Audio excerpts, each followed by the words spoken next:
C'est une association, l'Auberge des Migrants.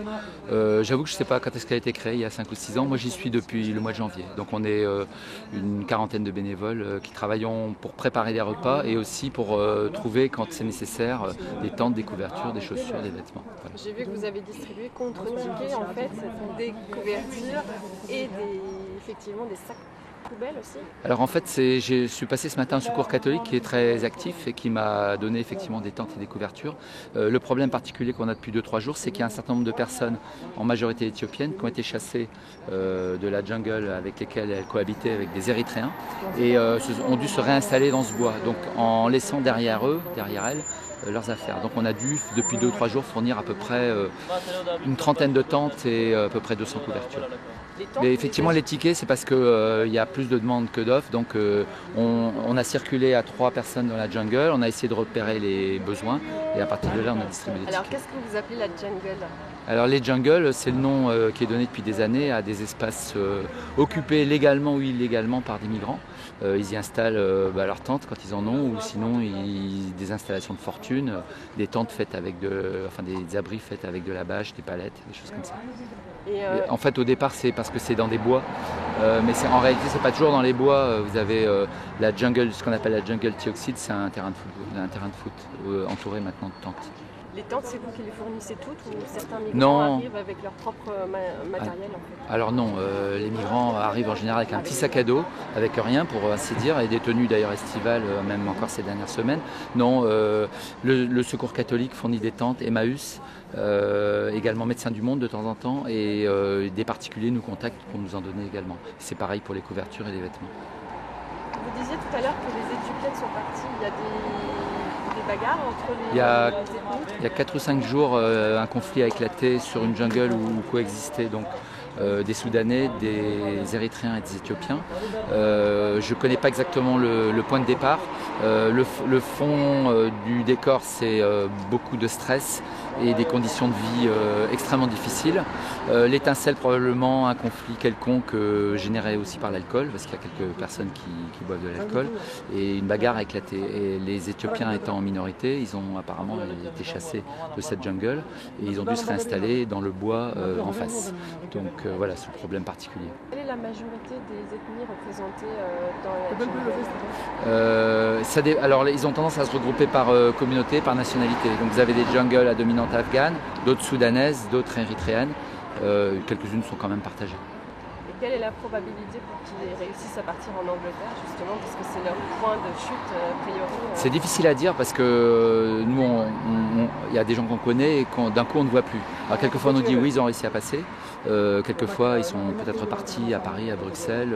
Ils ont peut-être été arrêtés, expulsés.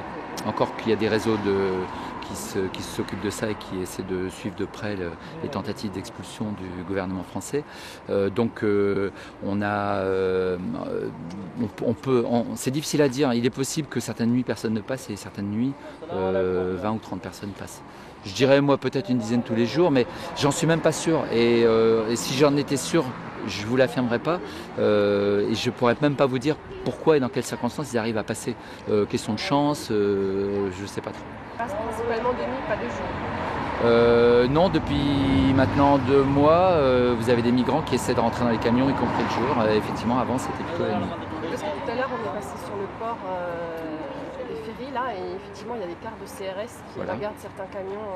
Bien sûr, ils font une première fouille avant les contrôles sur le port eux-mêmes.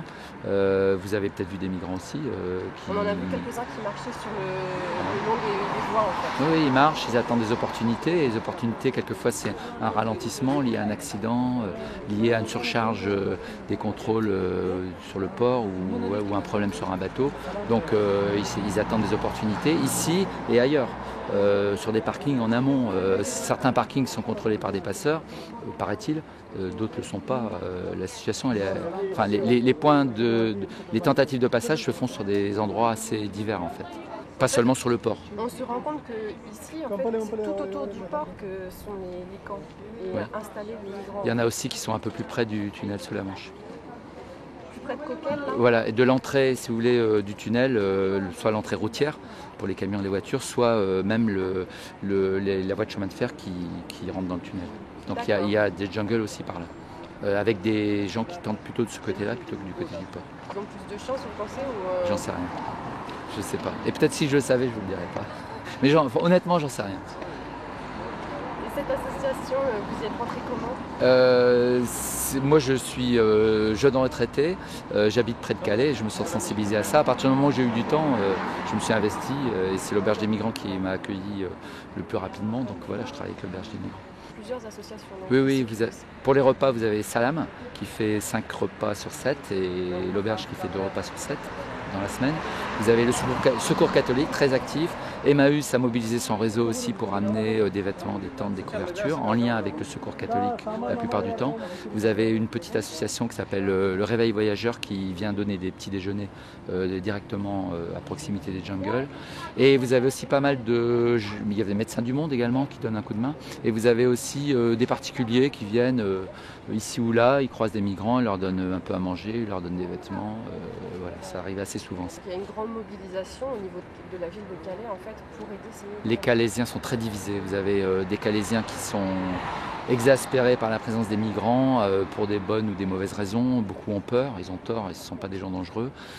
D'autres ont probablement des préjugés racistes. Mais une partie des Calaisiens aussi est solidaire, soit simplement à travers un regard, un geste, soit à travers des dons.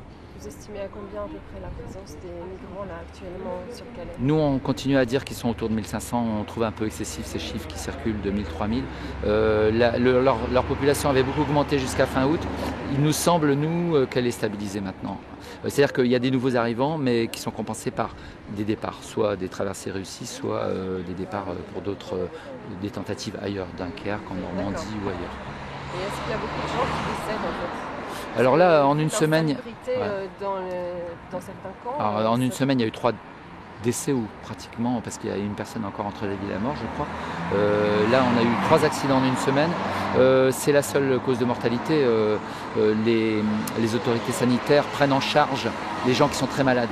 Donc on a vu cet été, il y avait des gens qui avaient des fièvres, on va les appeler exotiques, et ils prennent aussi en charge les blessés. Il y a pas la prise en charge sanitaire, elle est bien faite. Les services ici d'urgence et aussi le service qu'on appelle la PASS, qui fournit des prestations gratuites, pas seulement d'ailleurs aux migrants, aussi aux Calaisiens sans le sou, fonctionne bien, prennent bien les gens en charge. Le problème principal, c'est la gale. Pour traiter la gale, il faudrait que les gens changent complètement leur literie et leurs vêtements. Et ça, c'est quasiment impossible. Ouais.